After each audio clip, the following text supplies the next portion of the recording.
I make cookies this weekend because I have unfinished business with cookies. Get that out of your system.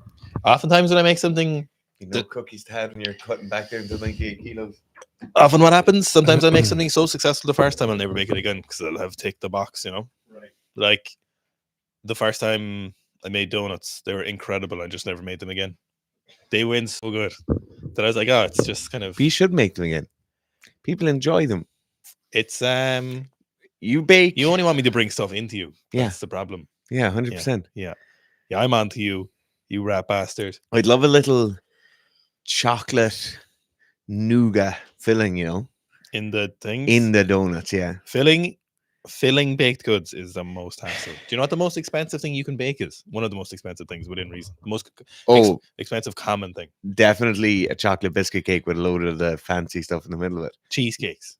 Cheesecake, yeah. Philadelphia cheese. The amount of Philadelphia cheese you need is unbelievable. Even just buying the chocolate bars and stuff for like a chocolate biscuit cake where there's like Mars bars and crunchies and dimes in it. Yeah, that's not as bad. Cheesecakes, I've made a cheesecake and it's cost me €40 before.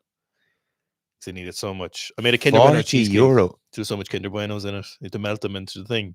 And then there was some on the top. And €40 for a cheesecake. On brand Philadelphia is so expensive. I can't be buying on brand stuff. Rambo as well is just reaching out to you to tell him I was mean to him. But Rambo, we've already talked about it and you're wrong. Rambo, to be honest with you, Rambo, you don't have a foot to stand on. You know I love you, Rambo, but if Fitz is telling you you're wrong, the chances are you're probably wrong. If it's a social situation thing, you've probably read it wrong. Not that Fitz is the king of that, but he's probably got you. Now, if this was a maths thing, I would be on your side, Rambo, for sure. For sure. If it was maths or if it jiu-jitsu. What was Shakespeare's best play? I'd be on Rambo's side for sure. Yeah. For sure. But Rambo, unfortunately, unfortunately, in this case, you were wrong. The situation it called for you being wrong, unfortunately. Are you on top chat or live chat? I am on nothing at the moment. All right, all messages. Here we go. Gaxi Hunter says, "Hiya lads, this might be a profoundly stupid idea, but could there be any value in plyometrics with knee wraps as a form of accommodating resistance? No. So accommodating resistance, making something easier at one point or harder at another point, facilitative loading, constraint-based loading or learning, really relies on usually a restriction of some part of the movement. So let's take, for example, facilitative loading with bands on a back squat. The back squat is loaded to 100 kilos, and at the top, there might be 140 kilos worth of pressure when the band is at its longest point. The issue with this, or the issue with some sort of knee wrap when you're doing plyometrics, is plyometrics are only plyometrics when we're using the stretch shortening cycle, and the stretch shortening cycle is incredibly fast. So if we put strapping or wraps around the knees or strapping or wraps around the ankle, more than likely you're outside of that time domain in which the stretch shortening cycle is useful. The example of this will be you just do a normal counter movement jump and jump up as high as you can, then do a counter movement jump where you pause for 3 to 5 seconds at the bottom, then jump up, and you'll have a much lower jump because of that. Most of the time when we're getting some sort of biomechanical stacking or some sort of favorable outcome from wearing knee wraps or ankle strapping or whatever it is, most of the time that feedback isn't going to be quite fast enough for the stretch shortening cycle. So as well, you're probably impacting your technical landing and technical takeoff. So if you're using plyometrics for sports, you probably wouldn't want to be altering those. And it's just not something you want to be influencing. Also, if you are using them, let's say you could get a benefit with knee wraps on when you're doing your plyometric activity, the chances you getting those benefits of just doing the plyometrics without them is probably greater. So even if you did get a benefit, so if you could jump a bit further, which possibly could happen, like Dara was saying, you just probably wouldn't have the same benefit if you took them off. I haven't seen anyone ever do that, to be honest. You could wear knee warmers and stuff, but if you go super tight, GPC West Side levels of putting on knee wraps with pliers and torquing them on with a bar, you're probably in the wrong idea there. Not so you're saying Galaxy Hunter, but I don't see any need. And if you're going to do plyometrics with knee wraps or knee sleeves on because it hurts so much, I would address the issue first and then come back to them. Hey Miles says, I finally just put together my home gym setup. So glad I won't have to go to a gym anytime soon. There's nothing quite like that little buzz you get off cleaning out the corner of the shed, getting everything set up. Or building a shed. Or building a shed. Yeah, painting the floor is one of my favorite jobs of the shed. Incredibly satisfying. A painted concrete floor is the biz. Concrete floor is the one. I badly need to get a better heater. Tat2 Trav says top 3 HGH brands. Hot girl hat brands. I don't know. I have a Chicago Bulls from Massachusetts University. That is a hot girl hat, isn't it? One, yeah. That's like where you'd have your pigtail coming out or your ponytail coming out the back. Yeah, when I'm on my jogs. Yeah. I also like other hot girl hat brands. I like a Stetson cowboy hat is a hot girl hat. I also like me personally. Yeah. For me personally, a little redneck Gucci would be cool, I wouldn't wear it, but it's cute on kids, Okay. Redneck Gucci, a little car hat. Tiny Toe. Tiny Toe says, afternoon from Texas, nemesis. Boys. Texas. We were only watching something today. Texas brisket. We're watching Joshua Wiseman. Foods from all 50 states. Yeah, lunch is interesting. Jasper H says, afternoon lads, any tips on how to be more confident with cleans? Never usually a problem getting under heavier weights, but I've been clarking more recently for seemingly no reason at all. I would say look at 3 things. The first thing I would look at is, are you over pulling the bar a lot? So because as the weights get heavier, or as the perception of those weights get heavier in your head, it's likely you'll spend too much time at the top in extension. You'll stay there and keep pulling the bar higher and higher. Funnily enough, as you clerk more and more attempts, this will happen more frequently and be more difficult to fix. So that'll be my first thing. Are you over pulling the bar? Are you staying in extension for too long? That's very likely to be an issue. The second issue is, are you in some way restricted? So have you been doing a lot more upper body work, or have you been doing a lot more squatting? Are you restricted in your ankles, your hips, your lower body somewhere, or in your front rack position, and is getting into the very bottom of that front squat position, the catching position, more difficult to you? Very likely that'll cause you a lot of clerks. You won't even realize it, obviously, because you're never getting into that catch position, but your body will subconsciously have recognized the difficulty into getting those, or getting into those positions, and will force you to clerk the lift. The last thing I would say then is, a lot of the time those clerks just become a psychological thing, and whatever the weight is, if it's 140 kilos, the more times you clerk it, the more it becomes a thing, and you just have to use momentum in training to get over it, and that's psychological momentum. So I would basically, depending on how severe the clerk is, I would say 6 weeks, 8 weeks, 12 weeks, whatever it's going to be, and you're never ever going to go within 90% of that. So like if it's 140 kilos, maybe you say, I'm not going to go over 125 kilos for the next 6 weeks or 8 weeks. No matter how good it feels, no matter what's happening, I'm never going over 125. Then I go from 125 to 130. I stay there for a few weeks. I go 130 to 135. I stay there for a few weeks. And you end up having this inevitable momentum in training where you now haven't missed a lift in 2 months. You've been doing a massive amount of volume at weights that are very, very similar, but not at 140. And then it's very likely you'll just blow straight past that weight. As well, Glenn will help a lot.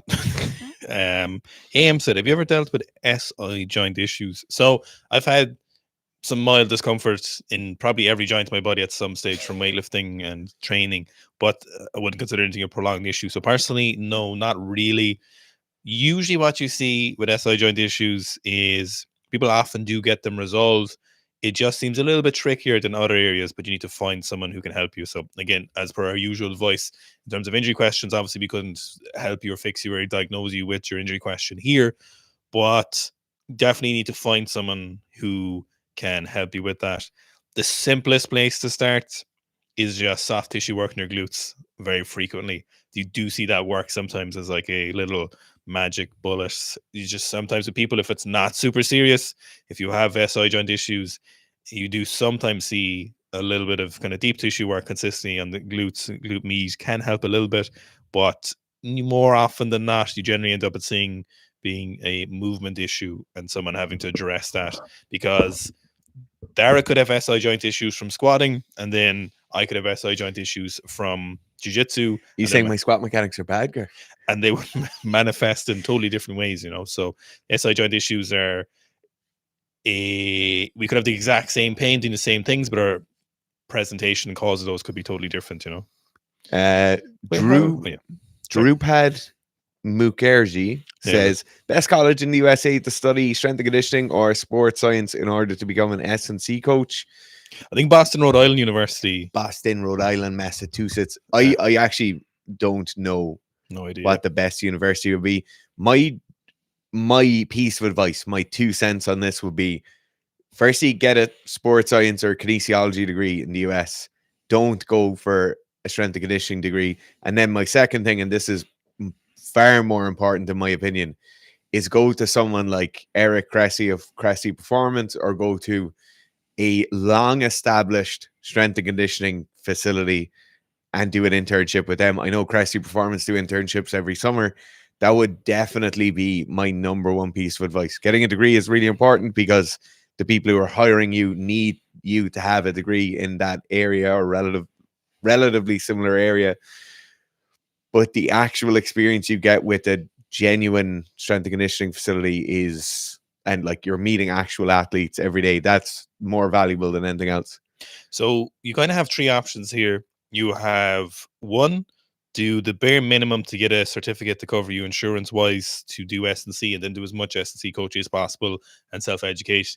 Then there is get your S&C degree, a BSc, an undergrad, go coaching, or you have the third option, which is literally go all the way PhD. Now, PhDs in the US are actually pretty good from what I know. Yeah, generally well funded. Funding is tough depending on the area you're in, or applying for them, as most countries is. Getting a PhD is quite tough, but once you get funded for your PhD, it's quite livable, as opposed to a lot of European countries, specifically Ireland, which is notoriously €15 a week. Loads of PhDs coming out of Ireland in very specific places, but the available funding for them is typically very poor. But the option there is to go all the way. And I think there is a definitely, if someone said that to me 10 years ago, I'd be like, that's a waste of time. Don't do that for S&C. But now I'm like, you could make a niche for yourself, and it could be a demand in the future if you could make a bit of a gamble if the options are available to you. All of those are valid options, but the only constant across all of those would be, I would be coaching as much as possible across all 3 of those options. It kind of depends what you want to do. Do you want to start your own S&C gym? Then you don't need the PhD. But do you want to go to Texas A&M and become their S&C coach? You might need a PhD, and you might need to intern there, and you might start networking as much as possible. But in terms of the best place to go, we don't really know anyone lecturing or coming out with a lot of degrees in the US. I know in Ireland, talking to probably one of the the most notorious school for producing S&C specific coaches in a undergrad format, a lecturer there from New Zealand. And he said, we're all pushing out a lot of them every year, and there's like 5 or 6 other colleges. There's obviously not that breadth of work for S&C in Ireland. And he said there's a lot of people coming out. So you kind of need to be thinking, what is going to make you stand out? An easy way to do this is you being very, very good at stuff. Yeah. It's just such an easy thing to do.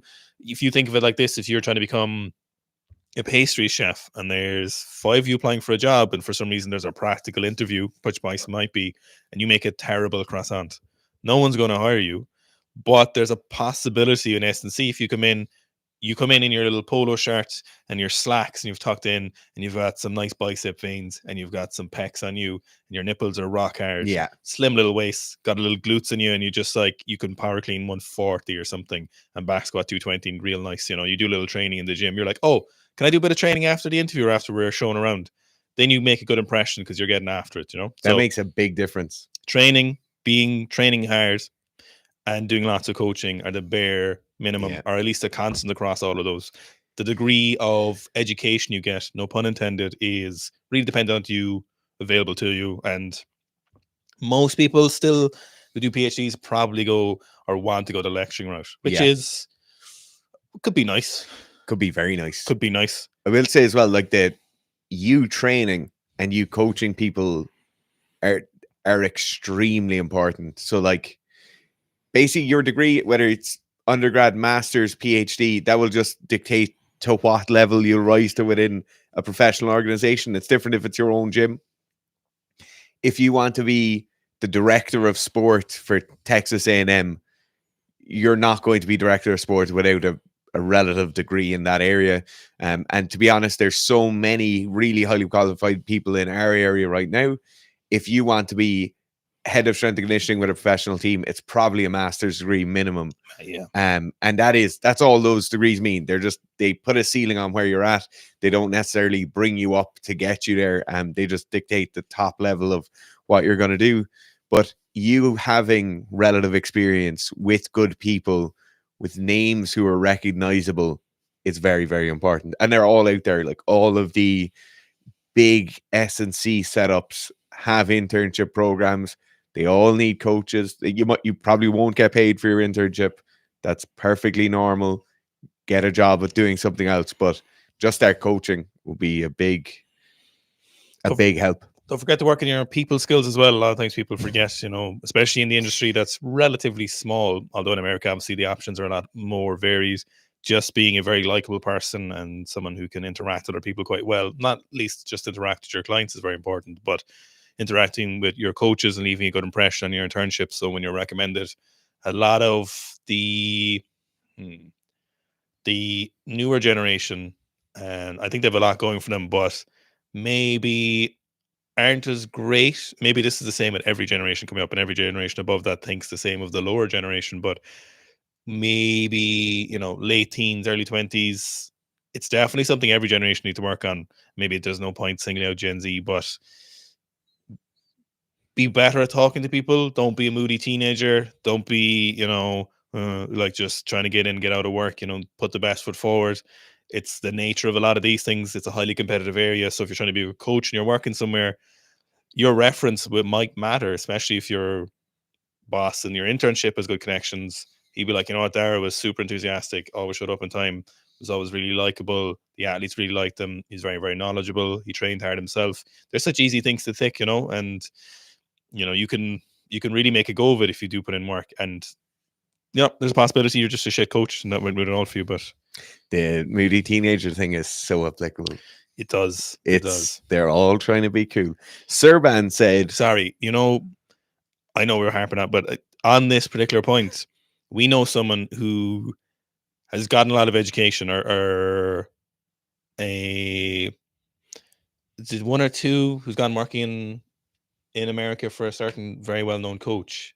Did he have a master's or an undergrad? I think it was a master's. So this person, nothing special in terms of education, but very, very good at putting himself forward. Really good at putting himself forward. Really good at talking to people. Very positive in terms of their interactions with people, and it stood to him quite well. There's a saying in Ireland, if you've enough neck, you don't need any head. And when we say by that is, if you've enough neck, it means you're willing to take a lot of risks and you kind of don't care what people think of you. And if you do that enough, it will get you somewhere, especially in something like that industry. Yeah. Serban says, hi lads, is it okay using thumb tape for snatching only when thumbs are hurting? Yeah. Granted it changes. Yeah, absolutely it is. It's actually the first thing when people have come to us and they say, I can't hook grip, it really hurts my thumbs. One of the first things besides teaching them how to do hook grip is just tape your thumbs up for a few weeks. It'll really help. Marcus Heidlund says, thoughts on the debate around power building? Is getting bigger and stronger at the same time really rocket science? It's the least rocket science thing in the world. It's so simple. I've seen a few of those videos. I haven't watched any of them, to be honest, but I've seen, a good few in the last week or so. Oh, I haven't seen any of them. Yeah. Did I see Omar had one? What's the debate?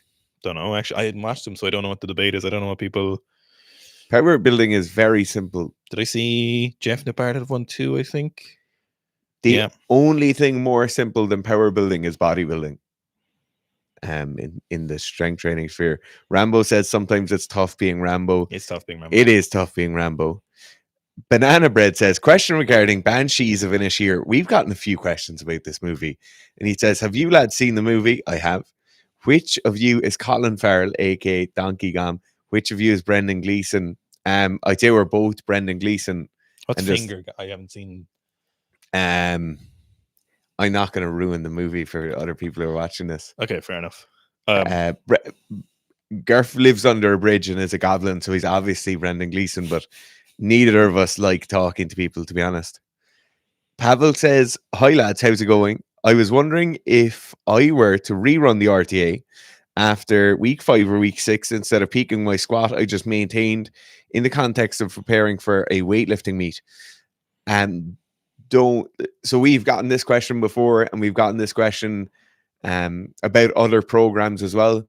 A lot of the time people think of this and they'll say, oh, I'll do the volume piece and then I'm going to maintain, and I'll do that interim 4 weeks multiple times.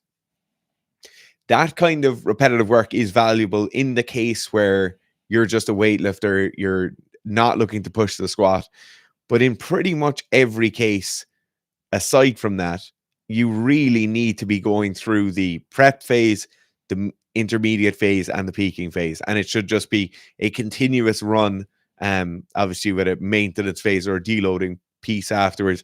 But it should be a continuous run through that. So there is a case where at certain points in a weightlifter's season, or as they prepare for things, that their squat is just kind of in idle, it's just tipping along. But for most people, and I would say for most weightlifters, even unless this is the biggest competition of the year and they really need to delay that peak a small bit, you're better off just running through prep, strength training, peaking, prep, strength training, peaking. It's by far a better way to ensure you get kind of consistent progress over a long time. Tiny Toes said, along with tiny toes, he's got some tiny hands. Can barely pinch my index finger in a hook grip. Should I still try the hook or grow grip strength separately? Currently have a 127 clean without hook. So the first thing you can do that's very, very simple is just grow out the length of your thumbnail. You'll see most professional weightlifters will have a longer thumb. They'll probably have a centimeter, maybe, sometimes upwards, maybe even longer. Sometimes it's kind of disgusting how long their thumbnails are. It's always disgusting. This gives you extra surface area to grip with the barbell. It gives you a little artificially longer thumb. On top of that, to reinforce it, they will wrap their finger and then wrap around the end of the outgrown thumbnail. Sorry, no, I said toenail. Outgrown thumbnail. And then that'll give that extra stiffness to that. And that'll give you a quick artificial way of increasing your thumb length, thumb doping, you might say. Yes, definitely keep using the hook grip. Even if you can do a little bit, it's still superior to the option of not using the hook grip. The false grip, or just normal grip, really, sorry, not false grip. False normal gripping is just not applicable because you cannot put that maximum speed in and still hold on to the barbell as you turn it over. So definitely keep working on your grip strength as well. I would probably be looking at, suitcase deadlift holds are probably one of my favorites for grip strength in terms of the barbell. Any grip strength training is beneficial grip strength training. Plate pinch grips are one of my favorite ones. And so just definitely working it, grow with that fingernail, grow it out, and then put on that tape on top of it. And maybe consider bringing your grip a little bit closer if that makes it applicable. Unless you have super teeny tiny hands, then you might be fucked. Good possible. Could be fucked. Yeah, it is. I've only known one person ever who was involved in weightlifting who had hands that were that small. He was a very small person. Very small, yeah. Okay, Gumshoe sent in a super like. Thanks very much for that, Gumshoe. Thanks, Gumshoe. He said, learned DF, I assume that's Darfits, had quad tendinopathy, recovering from the same, full PT, now on second week of VPC, but haven't seen much progress except through full stop. I know qualifiers apply, you two not therapists, but any advice for how to go into the next months in the hopes to get back at least to a leg press? So a couple of things here. The first thing on the thing of the BPC, are you sure you got real BPC? Would be a major one, just depending where you got it from, or did you send it off to get tested? Obviously, BPC is non-regulated most pretty much everywhere in the world. Mhm. So I would be very, very cautious of who you're buying it from because of that fact. So did you get real BPC would be the Oh, you first thing. went to a clinic, Um, got it from MD. okay, that's good. The other thing I would say, and this is probably the more important thing, is quad tendinopathy, or that mode of injury happens over a long, long time. And a lot of the time there's extremely extensive damage done to your tendon. So you could be talking about operating with 20% of the actual tendon mass that you should be operating with. And that stuff doesn't just grow back overnight. So assuming you're working with a physical therapist and loosening out the quadricep, making sure there's less tension on the tendon in daily life, making sure you've increased blood flow through the use of physical therapy and with BPC, all of those things are really important. But a lot of the time, people only really go whole hog into fixing tendinopathy once they can't walk or once they're really debilitated with it. Um, and that stuff doesn't, like when you hear about the glory days stuff of BPC, that stuff doesn't just fix itself immediately straight away on its own. You know, a lot of people are leveraging BPC with 2 or 3 other compounds at the same time. And even then, you're not going to suddenly grow back a quadriceps tendon or whatever the tendon is immediately. So I will say you must be patient with it. It unfortunately does take quite a bit of time.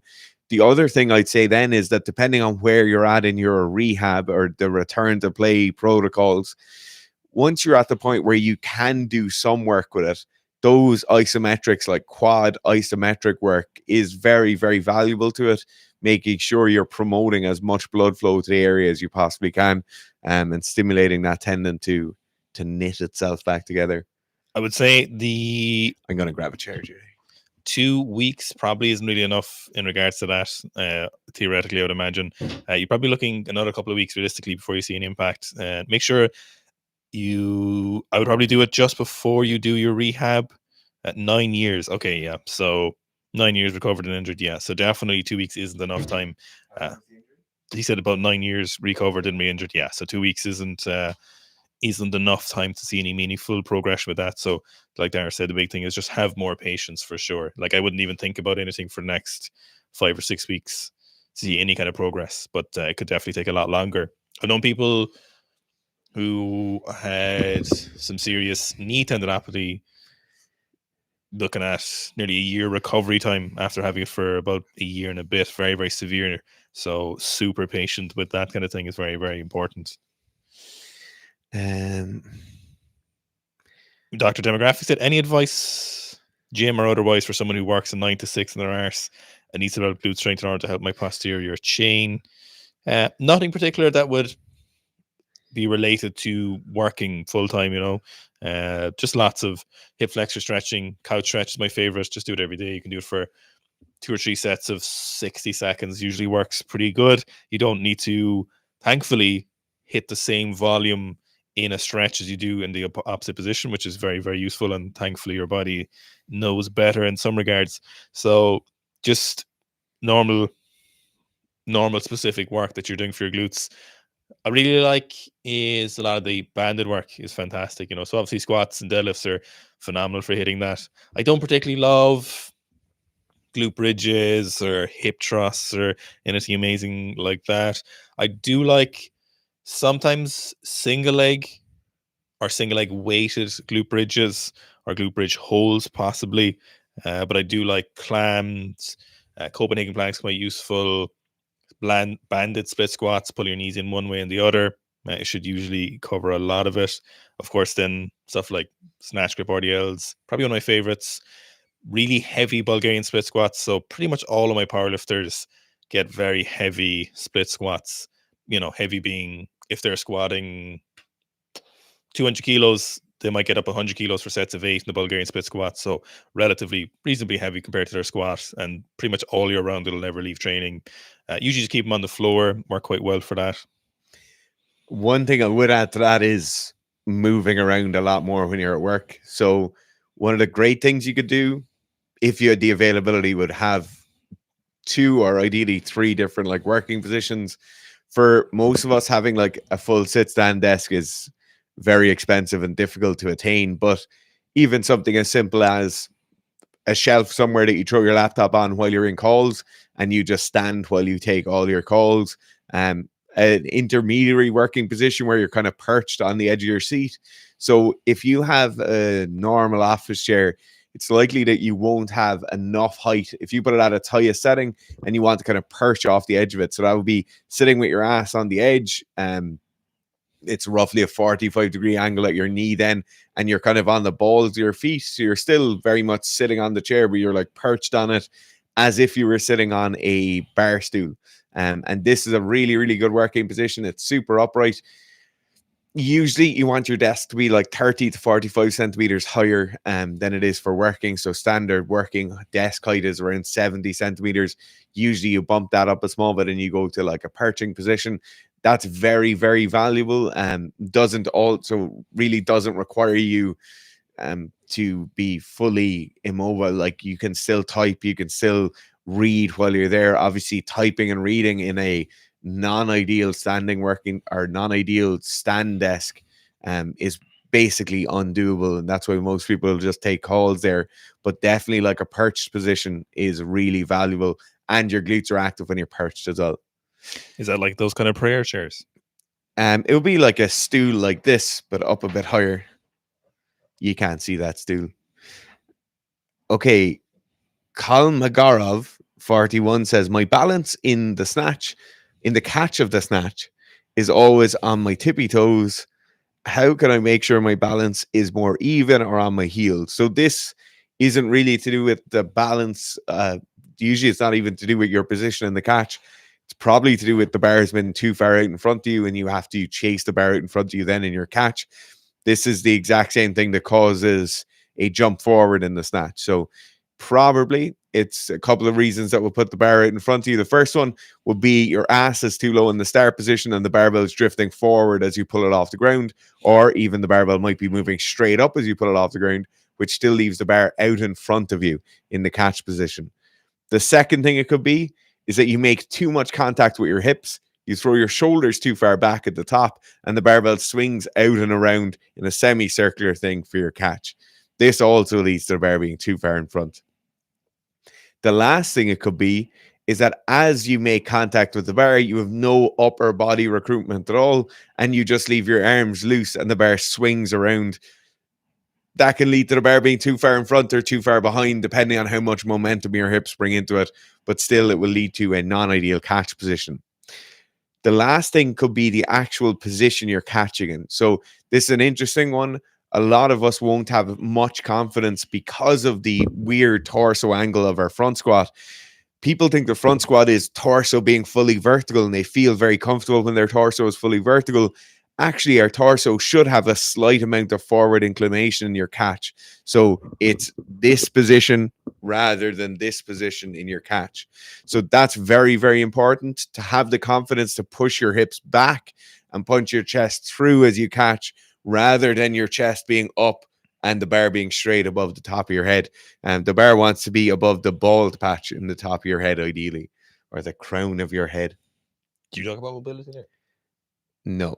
So my first go-to thing there is probably thinking of, is your ankle mobility shit or is your hip mobility sucks shit? Is it bad? And it most likely Tristan. Oh no, that's not you. Sorry, it's not Tristan. That is Colin McGuff. So I would say definitely look at ankle mobility. If you're on your toes, it actually could be both of them. My first would be ankle mobility and hip.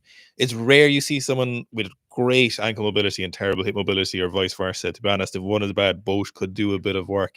Now, one can be a little bit poor, but if you're so bad that you're catching stuff in your toes, it all probably needs work. So definitely be looking at ankle and hip mobility as the go-to. Like if you can't sit in the bottom of a squat with a wider and hip width stance, barefoot, and your heels aren't on the ground and you're not sitting comfortably, then your mobility isn't good enough for weightlifting. So obviously weightlifting, we need probably what some might consider a normal range of motion to lift, others might consider it far beyond what most people need. But for weightlifting, we definitely need something that good, you know. Tristan said, will it affect the viability of my creatine if I put it in my ramen? Not sure if boiling would mess up the availability. So don't boil it, that wouldn't be ideal. Creatine is super stable, or creatine monohydrate.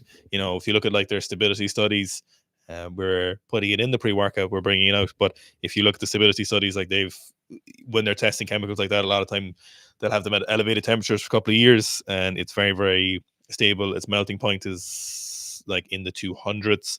I wouldn't boil it. I wouldn't cook it. Like at the start of your ramen process, I wouldn't put your creatine in and dissolve it. I would just, to be honest with you, if you want to put it into your ramen, I would just put it in your bowl, mix it up in the broth just before you serve it or something. I generally, what am I doing? I usually put creatine in just a drink, usually orange juice, and mix mildly well. What fell there? I don't know. And yeah, so don't boil it, don't start the cooking process and put in the creatine. Just wait till after if you want to mix it in. There's no real issue in that regard. Garage Gang Jim says, thanks to whoever let us know the live stream was on another link. What's that? That sentence doesn't make sense to me. I don't think there was there another link. Thank you to whoever let us know they're live streaming on another link. I don't know. Stephen says, greetings all in Sikistan. Greetings to you, Stephen. DB says, hello, Gilf. I assume he means hello, Gerf. Any tips on increasing wrist mobility? Have not been able to do a press up for a while. Wrists, I assume you're addressing those me specifically, but we allow Fitz to answer if he wants. But wrist mobility is super funny. Usually, most often when you see people with wrist issues, or not wrist issues, one of the issues is that if you've had a previous break or an accident with your wrist, which does happen, it's very hard to get it back. Now, I'm not saying you can't get it back, and there's some great people out there, but you can definitely get it back. For most people, wrist mobility isn't really an issue if you haven't had a major accident. So if you've broken some bones or had some crazy incidents with it, then wrist mobility is usually fairly stable for most people, are fairly adequate in terms of maybe weightlifting. You haven't been able to do a press up for a while, so that sounds like there's probably pain or something going on. So if there's pain or issue, definitely just go see someone. One of the kind of the simplest things to start with wrist again is soft tissue work along the forearm up into the bicep. So down from the bicep, all along our forearm here, flexors, extensors, all of that good stuff. I do it every day. It's hard to do your forearm yourself with adequate force to impact some kind of change there. So getting someone to do it is usually a good option. But it sounds like you have pain, so I'd probably more recommend that you go see someone and get the issue addressed, because wrists don't really lose mobility unless there's something a bit more sinister going on. It's kind of funny in that regard, is that it's not like the hips where we just get soft tissue, whatever reason is a little bit stiff. Wrists, sometimes there's probably a bit more specific issues to the individual. Sorry, I'm way down in the list here. Garage Gang Jim said, congrats on 240 for 11. Thank you very much. As a weightlifter, is there ever a time when using a more stiff powerlifting bar is appropriate for squatting? Pauses, perhaps. So I know, thank Murakami, I think, and Martine. I think when Martine did the 400, I think he used a stiff bar and bigger plates. But to be honest with you, if you're a weightlifter and you get to a stage where you're strong enough to need a stiff bar, you've gone too far. Your squat is too much. It's too much. Too damn high. This one is too much. For everyone else, developing familiarity with the oscillation of the barbell and timing of the barbell is only beneficial for your weightlifting career. But if you get to a stage where you're like, oh, well, I don't know if I can fit 340 on a stiff bar, that's such a niche problem. I've actually never encountered it with an athlete. I would say it happens for females in weightlifting sometimes. They just use a their men's bar. squats they just use a male weightlifting bar. Siskis says, evening gents, is the RTA best run in a calorie surplus? Would I expect to see significant difference in results if I'm on maintenance for my weight versus if I add, example, 300 calories a day? So you could definitely do it at maintenance calories. A lot of people do it at maintenance calories. A surplus is always useful, though, generally for training. So the issue with training and the issue with particularly heavy squats and heavy weight training is that our post-exercise oxygen consumption is very, very high, right? So if I go for a 3K run, I'll probably burn 250 calories. So that's your surplus gone immediately. But when I'm running, I'm basically only using up those calories as I'm running. It's the petrol that powers the car as it moves along. The issue with the heavier squats or heavier lifting in general is that after I finish exercising, so obviously I need the petrol, I need the fuel to fuel the workout itself, to do the squats or whatever it is. But I now need added fuel in terms of the recovery. So I break down a lot more muscle tissue. There's a lot more general inflammation around the joints. And so I now have a cost of fuel to have actually done the training, but I now have an added cost of fuel to do the recovery that's needed. And when you look at something like the RTA, when you look at the volume work that's there with the squats, a small bit extra is very, very useful. Now, in your case, if you're used to training 4 times a week or however many times you're going to the gym, and you're used to that kind of extensive muscle breakdown, that central nervous system fatigue, if you're used to all that and your body is used to doing that, and say your maintenance calories because of that are 3,000 calories per day, then it's very likely you introduce the RTA into your training and your just normal maintenance calories are absolutely perfect. You won't need to do anything. If you're somebody who hasn't been lifting weights at all for the last year or 6 months or whatever, your maintenance calories might be 2,200 per day. And now you introduce something like the RTA and you're going to have a small bit of a discrepancy there. So your maintenance at that point will become a deficit. So it might be a deficit by 300, might be deficit by 500, whatever it is. And now suddenly you're running to try and catch up. You're running to try and recover in between sessions. So it really does depend what you're doing now and how much of that maintenance gets used up by recovery from exercise, and then how much extra the RTA is going to be on top of it. A lot of people will add the RTA into their training, and they're not actually adding a massive amount of overall recovery needs there, because they might have been doing normal powerlifting or normal weightlifting or some bodybuilding with some strength training in it, and just the overall amount of training they did was very, very similar. They substituted the RTA in for something else, and then their maintenance calories or whatever will be identical. So it does depend on your current situation. I just recommend against people running the RTA in a deep calorie deficit. Deep calorie deficit. Stephen says, any plans for Thanksgiving? American Eagle noises. I don't. When is Thanksgiving? I think it's this weekend, isn't it? Oh, is it? No, it is this weekend. Yeah. No, Thanksgiving doesn't really impact anything except for the Black Friday sales, etc. But not. Lewis Grice says, what rugby team did you play for, Dara?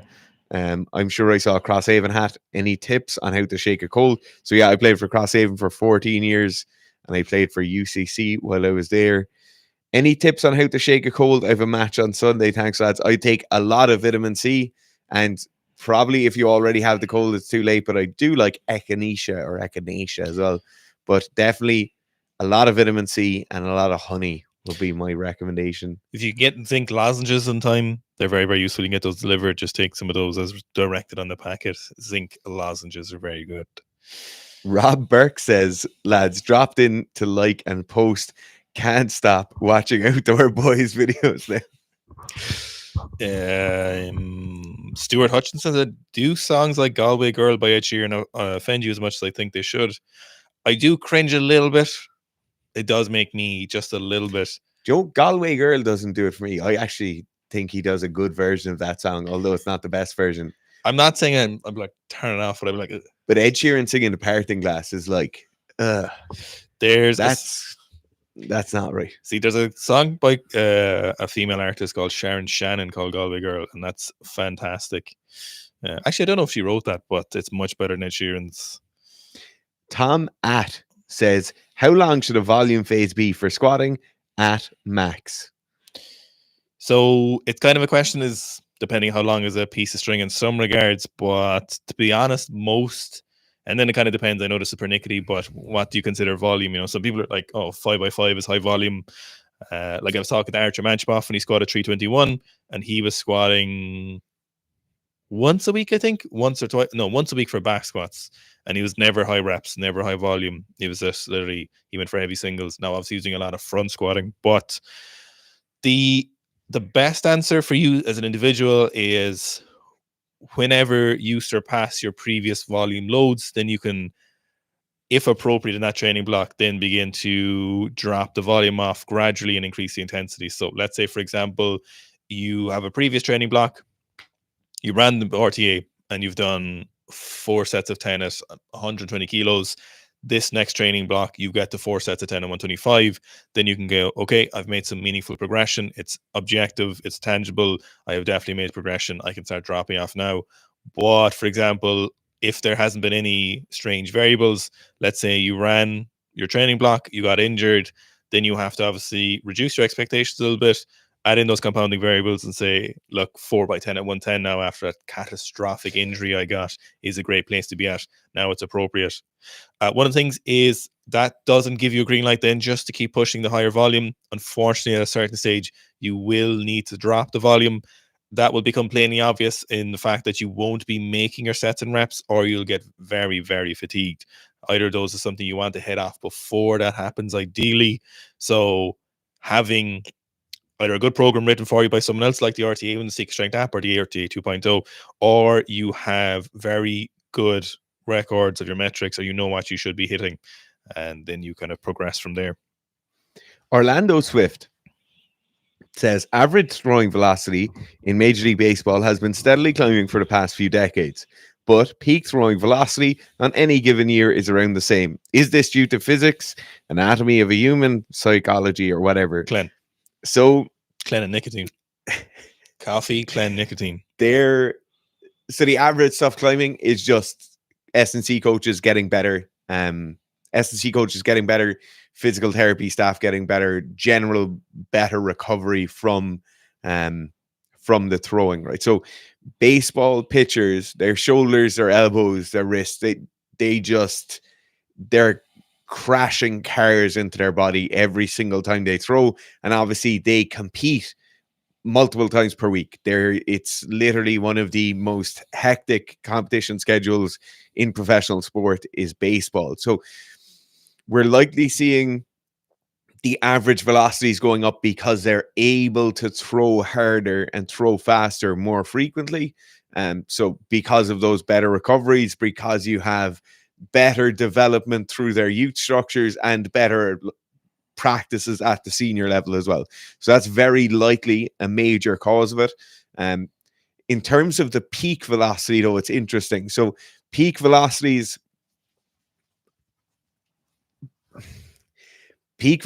aren't really down to you being less injured, or peak velocities aren't really down to how many games you have. Like, you could have a pitcher who plays 2 seasons and will throw a Hall of Fame record or whatever it is.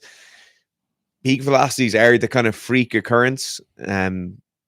Like if you're an S&C coach or you're a member of staff, the things you're worried about is playing time a player is available for, or the one you're worried, the alternative to that would be the amount of games missed or the amount of training days missed due to injury. That's a major key performance indicator for the S&C team or for the sports medicine team. So that's highly influenceable. If you have a team who are very well put together, who aren't being driven into the ground by training volume, who are being looked after and their recovery is being looked after, you can influence those levels incredibly well. The peak velocity stuff for throwing, though, is incredibly hard. Like, you're talking about the freakiest of genetics and then the aligning of stars for them to throw those incredible peaks. So I wouldn't see that being a major KPI for professional teams. It's probably a big KPI in terms of developmental teams. So if you're going to a big gym for your baseball off season, maybe between high school and college, or in your college summers or whatever it is, if you're training at those facilities, they probably want to see those really high velocities and they're training to influence those high velocities. But in terms of when you're at the professional level, it's how frequently you can throw very, very fast, not necessarily if you can just throw your fastest once. I hope that makes sense. I didn't know they recorded velocities in Major League Badminton. Is that common? Hey. Is that a common thing? Or I didn't even know there was Major League Badminton. DB Cooper says, ever tried jumping out of a plane with a load of money on your back? No. DB says, ever tried quick adjust dumbbells like Nuo bells? I feel like we just got forced into reading an ad. I feel like you just got tricked. He actually is a sales rep for Oh my god, I've never used adjustable Nuo dumbbells. bells. Never used them. No, I've used the twisty handle ones that you pick them out of the thing. I think that's what they are. Is that what they are? Yeah. Did you like them? No, they're terrible. Did you feel it affected the quality of your workout? I feel like the number of it takes like 60 seconds to load a dumbbell. With the spinny ends, the Or you old just- style cast iron ones. You could just pick up dumbbells, so you don't even need to load them. No, but if you're in a home gym, you can see the use of those adjustable dumbbells. Adjustable dumbbell or loadable spin lock dumbbells aren't useful because if you want to load any meaningful weight, you can't do full range of motion with anything basically. I used to have the big 10 kilo cast iron plates, and they were literally like this big. If you think about it, if you were doing loadable dumbbell bench, Do you know what you can do though? You can do those single arm cheater dumbbell rows that are my favorite exercise in the world. Yeah, that's probably it's going to affect it a little bit. But if you put 10 kilo bumpers on it, what you need is like loads of 5 kilo change plates. So these were like this size, 10 kilos cast iron. They're so good and they're so cheap. I got a load of those dumbbell weights for free because people's mothers would give them away to me as they were leaving to go to college and stuff. The old jacked MILF era was back then, I suppose. Mikey J said, do I need experience with Olympic lifts to do the combat sports program? No, but there's a little bit of like clean pulls, some power cleans, very, very, very, very unnecessary to have experience in Olympic lifts. I wouldn't even consider that Olympic lifting. It's just the bit of the power variations, and they're very, very reasonably managed, and you can just decrease the load as needed. Or if you use the Seek Strength app, it will decrease the load for you as appropriate. So do have no concern. There are plenty of people who ran it with next to zero experience with power cleans in the program. KSB says concurrent training. How would you plan a day with 2 sessions, so rugby or speed training versus gym? Asking because of time constraints, thinking about doing a speed session, speed in the AM and gym in the PM. So I would do the opposite. My question would be further back. I would say, why would you be doing speed training when rugby season is on? I wouldn't be doing a lot of it. But they might be Southern Hemisphere. That's what I mean. Are they in season now? No, they're not. No, we're in season. They're in season. Yeah, if you're out of season. If you're in season, I wouldn't be prioritizing speed training over your rugby training, especially if you're time constrained. Yeah. To be honest, in season, you're doing whatever rehab you need to do. You're doing your pit sessions and your games. Yeah. And then you're in the gym. Like just twice a week in the gym is the most you're going to do. Not drowning in the gym. You're just trying to tread water in the gym. Literally. You're running the Seek Strength in-season rugby program in the gym. But if you're off season, so high skill stuff, I always think is better in the late afternoon and evening. It just is better. No matter what anyone tells you, it's better. The gym work, most of the time for rugby players, you're going to be gaining muscle. So you're doing hypertrophy work, you're gaining strength, so you're doing strength training, and then maybe you do some power stuff as well. Most of that stuff is actually very well timed for the morning. It works very, very well. It's not going to fatigue you too much, or it shouldn't fatigue you too much for the evening session. And then for the speed work in the evening, you're talking about quite quick warm up. You're not going to be overly fatigued from the gym work. So any warm up you have to do, you might have to do small bit of mobility, but any warm up you're really doing is just priming. You're getting ready to run. You're warming up your joints. So I always prefer the strength training and the hypertrophy work in the morning if you're on 2-a-days, and then speed work in the evening. In the same way where I always prefer long runs in the morning, or slower, longer runs in the morning, and faster, higher skilled runs in the evening. It just tends to work better that way. Yeah. So usually the most important thing when you're trying to do speed or plyometric work is preservation of speed. And one of the most deleterious things you can add to speed training is fatigue. And so you need to consider, where am I least fatigued? Is it either for the morning or the evening or the day before? So you just need to consider every aspect of that. Now, for rugby, obviously, you will take a little bit of hit and speed unless you're in a very specific position, maybe. But for most players, you will have to take a little bit of hit. But if speed is something you really need to work on, or it is a priority for you in training, just make sure you're not fatigued, and whatever facilitates that as much as possible. Strength training you can strength train at midnight and still have a very effective training session, but you sure as shit can't get up at 6 o'clock in the morning and have the same effectiveness of the strength training as you might at 4 o'clock. Like I know what time I've done most of my squat sessions in the last few months, as I take note of when I'm doing them and see if there's any relation to when the best sessions are. Um, so definitely think about these things in that regard. But if you're time constrained, it's a bit tougher. But again, just kind of consider, if something's making you slower, it's not speed training. That's a very important aspect. Nicholas Ridge said, any advice for single leg strength for track cycling sprinting, and creating endurance to help recovery between sprints? Which one do you want? You take the endurance. So any advice for single leg strength for track cycling? So single leg strength is often double leg strength. Single leg strength is much better improved by bilateral strength training. I think sometimes we get this issue with sports. Very small. There used to be a coach years ago who made a big name for himself by only doing single leg work. Turned out that he wasn't really correct, shockingly. Bilateral strength training is just more effective for a variety of reasons. It's more bang for your buck when you're doing your training. If there's a reason you want, so obviously you still want to do some single leg stuff. I was literally just talking about how all my powerlifters will have Bulgarian split squats and be quite heavy. They're very, very valuable, but there's no crazy nuance to that.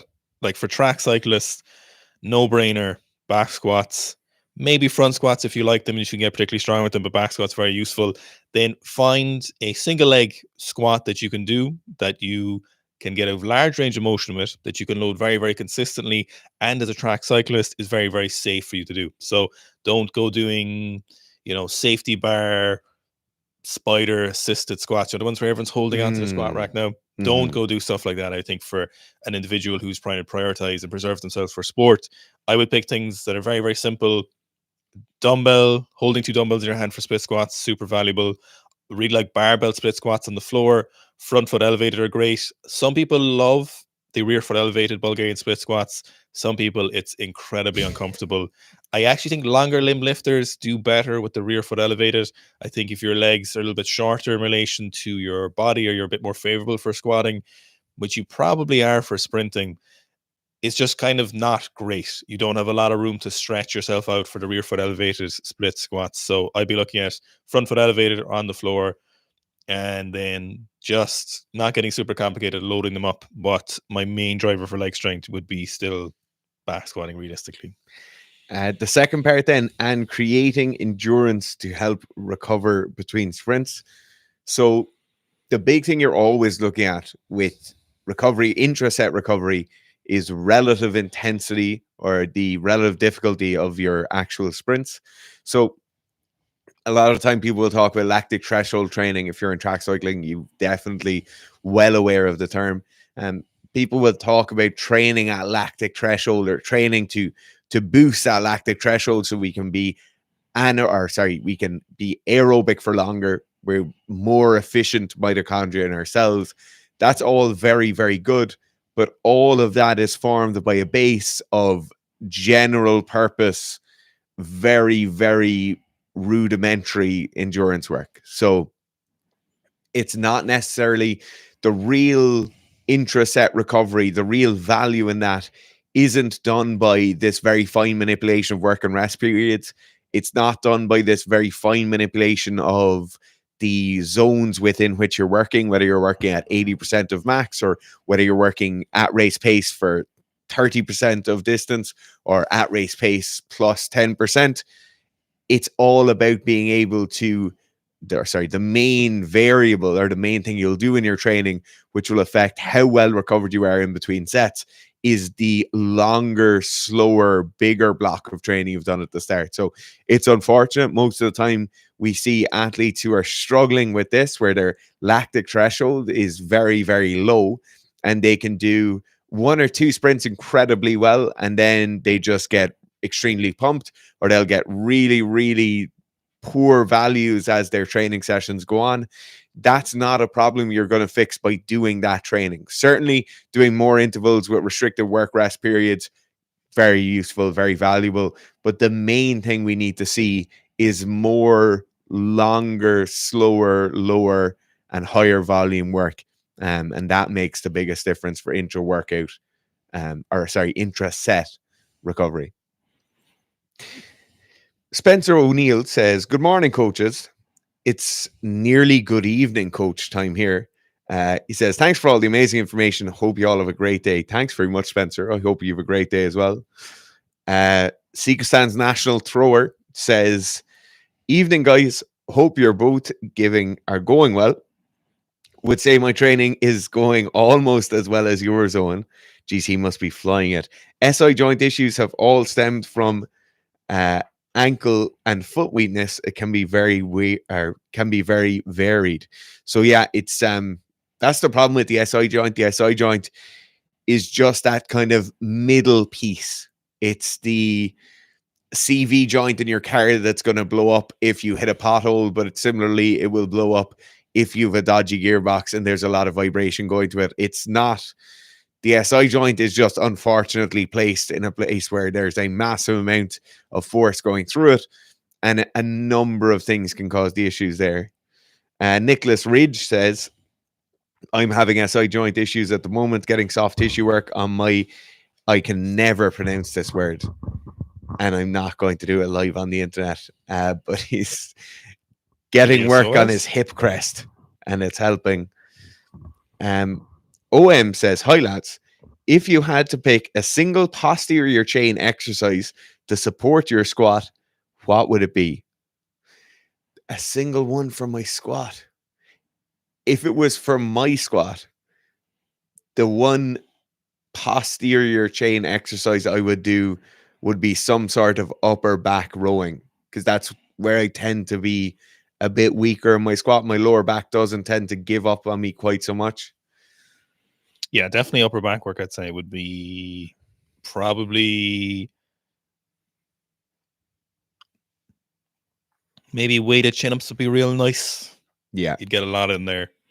Will we pick one or two questions? Yeah. Okay.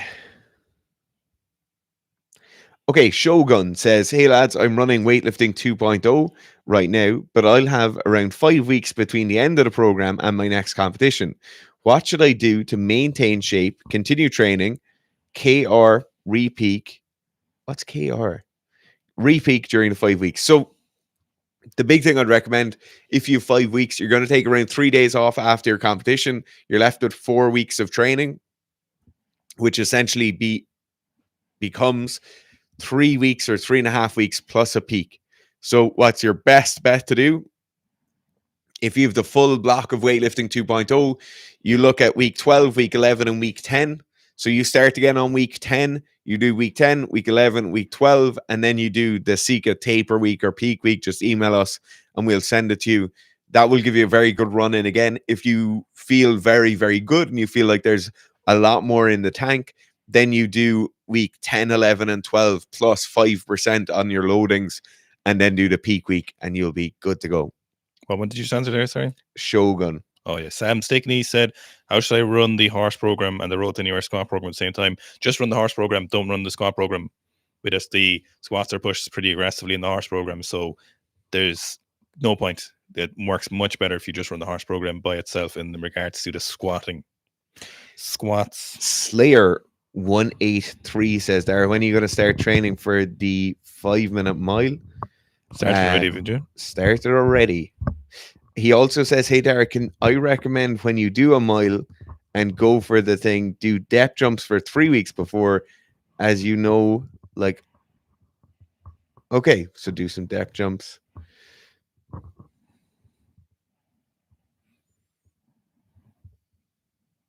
Dr. Demographics, I'm going to answer your question because you've literally commented on every live stream we've done for the last 3 years. It says, "Can I sneak one question in? I have a mid-season break with rugby coming up. Any advice on what to focus on in the gym? Should I shoot for more volume or strength work?" You kind of have to stay somewhere in the middle with this. So usually that mid-season break, I really like people just to focus on one thing. So if you've been really struggling with your strength work in the first 5 games of the season, then you just take 4 weeks and you do 3 or 4 sessions a week for those 4 weeks. Really focus. Like the off-season strength and hypertrophy program is perfect for that. If you're somebody who's found that they're a bit slower, maybe you're not quite as agile, maybe you're not hitting, I think, if I remember correctly, you're a front row, Dr. Demographics. But in this case, right, so say you're a front row, say you're a quite dynamic pack and you feel like you're not getting to the amount of rucks you should be getting to, then in that case, be looking at some speed and agility work, maybe some general running capacity work, and get it in there as well. But yeah, just definitely pick 1 or 2 things, probably one thing realistically. That mid-season break is never that long and you're probably a bit beaten up already. So don't treat it like an off season where you're going to pick 3 or 4 main things and try and improve them all. There's one from DTK and GNGG asking about the mechanisms of muscle growth, and I think this is kind of a funny question when it comes from someone you're not specifically looking at hypertrophy training as the only goal available. So it's like one of the many things you're trying to improve when you're working with athletes. And I also think it's kind of funny because they'll argue about the super specific niches of those things. And realistically, the effect of hypertrophy change you're getting is like 0.5%. And if that's for a natural athlete, it's like 4 grams of muscle every training block, or 4 grams, like fucking 400 milligrams there.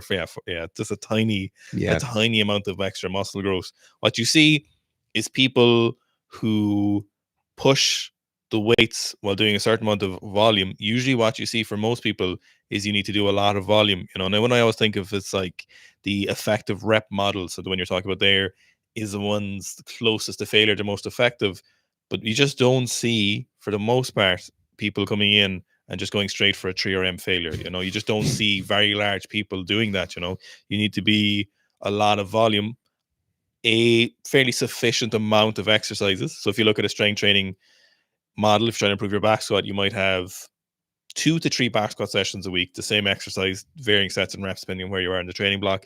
And then the assistance work might be between 3 and 4. And those people aren't always the people with the biggest legs. But if you look at bodybuilders, they'll have a variety of different exercises. They might have the same number of exercises in just one session. They might be training legs twice a week. They might have 6 to 8 different exercises, maybe more. So I think it just isn't, one or the other. You definitely need to be doing a certain amount of volume to have an effective training session, but you also need to be pushing the weights on those. But I really don't think, and unless someone can provide some really compelling evidence that it's going to make the biggest difference in the world, I don't think it's something you need to kind of beat yourself up on. Like, you definitely need to get being close to failure for maybe the last couple of reps, but that's just letting you know that you're pushing the weight sufficiently. I think as long as you're increasing the weight and keeping the volume sufficient and your exercise selection fairly varied, I think you're gonna get a long way. Like, you're not gonna miss out on a load of hypertrophy training if you just do 5 sets of 10, but you always push the volume. You're not gonna be 5 kilos smaller as a natural athlete when it comes to it. And then if you're an enhanced athlete, as long as you're doing any kind of isolation work and enough volume, you're just going to get bigger. So it's I think it's funny because I get what they're doing it, because that's their sole focus. So they want to maximize as much as possible, which makes perfect sense. They probably think when we're talking about weightlifting technique or speed training or something like that, they're probably like, why are you so just lift more weights, but that's the way I look at it from someone whose hypertrophy is just one of the many things available. It's just, I haven't seen anyone really go, this is going to be 20% more gains in training, so it's it's a funny one. Okay, guys, thanks very much for tuning in. We're actually going to be back for a live stream on Friday. Oh, I actually just want to, Tom Miller said if Eamon Ryan squatted 200 kilos. No, nothing. There's nothing Eamon Ryan could do except, let's say, leave the politics out. Withdraw from politics.